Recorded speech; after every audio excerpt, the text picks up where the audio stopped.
Hello lovelies, and welcome to today's video. My name's Alya and I'm really glad that you got to pop in. So today we're going to be doing a really special video talking about Chalazia or Styes or Meibomian gland blockage or Meibomian gland cyst.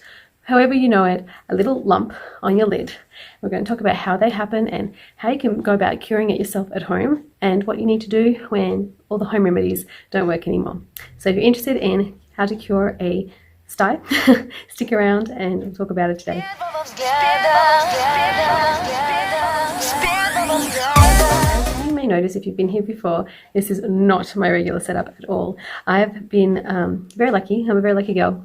Been very lucky to be trusted with friends of mine, their home and their mum. So my boys and I are staying here for a couple of days so that we can ensure that her medication and her diet and all her needs are met in the hours when her carer is not here. So it's a really big blessing to be able to have that opportunity and to have the health and all the things that you need to be able to provide such a care. So, you know, sometimes it's unfortunate that these things are needed in life, but to be so fortunate to be able to provide it is truly something to be thankful for. So let's start by saying that, and also getting old sucks. So we'll just leave it at that one for today's video. What I want to talk about today while I create my eye look is that sometimes you get these little lumps and bumps on your eyelids. And they usually happen around the margins of the lashes. Sometimes they'll happen deeper throughout the lid. Sometimes they'll be really big and gooey, and sometimes they'll be tiny and hard, and all the variations in between. All very scary if you don't know what you're dealing with. So start to think, oh my goodness, what could possibly be happening with my eyelid? You don't need to worry too much. The reality is that these things are very common, unfortunately. They will occur occasionally to all of us, no matter how hygienic we are, no matter how good we are at cleaning our faces and washing our eyes and removing our makeup, it can just sometimes happen. And sometimes it's just because you're under the weather, or, you know, a little bit of dust got in, or some kind of a reaction to natural things that are unavoidable. So one of the occurrences, or one of the most common connections to why you might have a Styes, is if you're under the weather. So if you've got a bit of a cold or something, that virus or that little bit of stuff that's making you unwell throughout your sinuses is going to then travel up into your eye. So that's one of the things that can cause a little bit of a blockage or a Styes or a bit of an infection. The other thing that can sometimes happen is if the eyes are a little bit dry, or if they're not being lubricated efficiently on their own, they will not be able to defend themselves from developing some sort of a blockage, or things just becoming a little bit stuck.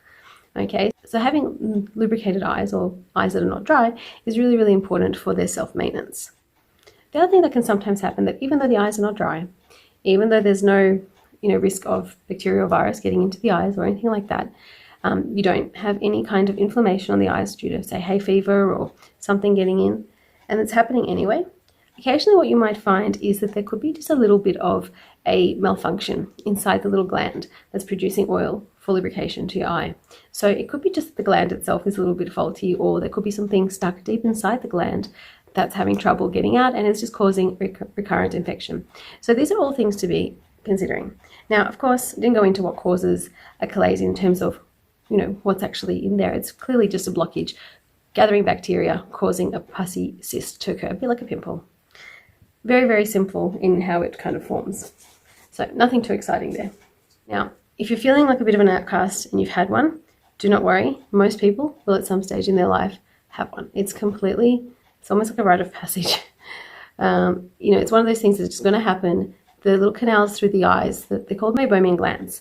They're constantly producing oils in order for the eyes to function well. So it's very kind of logical to conclude that occasionally those oils or those fatty deposits might just get a little bit stuck, or something like a bacteria, which is really opportunistic, is going to just grab hold of any kind of food source, and juicy, delicious, nutritious, oily stuff is right up its alley. So, whatever's good for the eye is probably also good for a simple monocellular organism.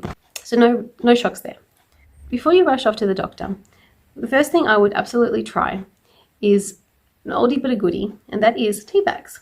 Now, it probably sounds like a crazy Eastern European tradition, but you know what, guys? It works. Oh, it works. Now, I would take an herbal tea, something that you will pretty much guarantee doesn't have any additives or flavonoids or any kind of coloring in there. So just a natural bunch of leaves that have been dried out, designed to taste good in hot water. Yeah. So like a natural chamomile tea. It doesn't matter if it's caffeinated or not, that's not what's important. The idea is the antioxidants in tea will just draw out any kind of any kind of stuff that's stuck in that cell. And the heat from the tea bag will open up the little gland so that that stuff will be encouraged to seep out. The other thing is, once warm, you might want to keep your hands away from that area because it's already infected. You don't want to bring in or introduce in new stuff into the area, new pathogens or dirt into the area. So I would just use either cotton balls, or you can use the actual tea bag itself. And while the area is still warm, gentle and constant massage. So the idea is to encourage that lump to be massaged flat. Think of it a bit like a knot in a muscle. You just want to constantly work at it until it becomes a bit smoother or the pain is relieved. Same thing here.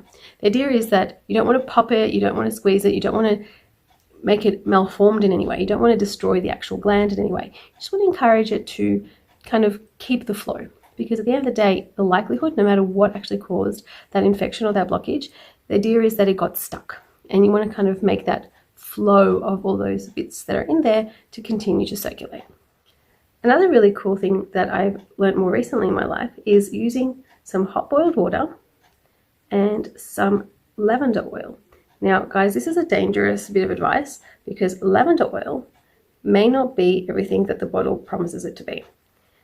To be called 100% pure, essential oil, therapeutic grade, organic, fancy schmancy the pants off you, it doesn't actually have to be 100% pure, therapeutic, organic lavender oil. It just has to contain the good stuff.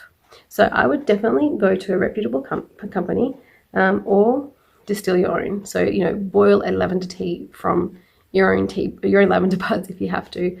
I'm not fussed, but the idea is you don't want to use anything that's not 100% reputable. Okay, so ask somebody that you know who would understand these things. Could be, you know, a herbalist or a naturopath, whoever it might be, to just recommend a good brand to you. I personally use Young Living. I think that there's nothing better, but that's just my personal, from my personal research. But you may find something else which is just as good. I don't know. It just also depends on what's available to you in your part of the world.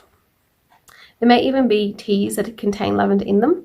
That can also be very, very therapeutic. So again, you want heat and you want content that's going to be really, really good at helping healing and helping stuff come out. Hot salt water would be another one. So a saline. And the way you make that at home is, again, you boil the water, you use preferably sea salt. You stir it so that it dissolves. Use all clean utensils, obviously. You know, make sure you sort of sterilize the spoon with hot water before you use it to mix. Make sure that your dish that you're using or cup that you're using hasn't got any soap in it or anything. So again, to give it a good swell of hot boiling water to prepare. And then once you've got all these clean things, then add the boiling water and salt and stir. Think of it like you're preparing a bottle for a newborn baby. You don't want any extras getting in there. Then you can use that saline when it's a little bit cooler with a cotton ball, for example, to do that very same action to massage the sty so that it progresses to shrink. You can get an antibiotic eye ointment to help shrink the sty. They very rarely are effective though, I have to say. The thing about Meibomian glands, or tarsal glands, so the reason for those names is those little canals are called Meibomian glands, and they sit on the tarsal, which is the actual inner part of the lid. So that part of the anatomy is tiny, it's narrow, it's a wonder how it doesn't get blocked more often and doesn't have problems more often, to be really honest. So, that's just a testament of how good the eye is at cleaning itself and controlling itself and maintaining itself. So it goes by lots of different names, but the idea is that you can use definitely an antibiotic ointment in the area. It won't hurt you unless, of course, you're allergic to it. But it very rarely helps when the little cyst is closed in. It will only really help in the occurrence that you would have the cyst excised, like you'd have it surgically dealt with, and then you would use the ointment afterwards just to protect the area and help it heal. That would be an option. So what would bring you to the doctor's office? Let's just say you had this swelling a couple of days and it's just not budging, and you've massaged and you've given it heat and you've not seen any improvement, and it's starting to get in your way, like it's blurring your vision or it's blocking your vision or it's hurting or it's rubbing.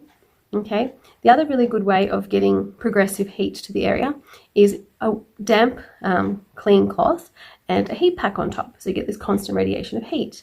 Another method I've heard of is a boiled egg. because eggs will retain the heat for much longer than just a cotton bud or just a tea bag. So you can hold the warm boiled egg to the area for a while. Just again, the idea is that if you heat that solid pus or fat or oil, whatever it is that's a little bit infected, if you heat it up, it becomes a bit more liqueform, and then it might just come out and clear itself and learn to drain on its own. Magic, right? But let's just say the tea bag, the saline, the massages, the heat, none of that stuff helped your cyst budge, or it didn't really budge enough, or it budged a little but it's still hard and bothersome. What do you do? This is when you come down to the ophthalmologist's office with a nice referral from your local practitioner. And what the ophthalmologist will do, and if you're squirmy, don't listen to this, but what the ophthalmologist will do is they will flip your lid to gain access to that exact cyst that's blocked.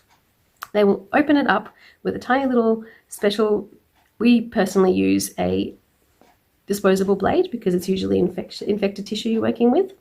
And all you do is you clean out that cyst until it's completely clean and you're back down to just a regular gland.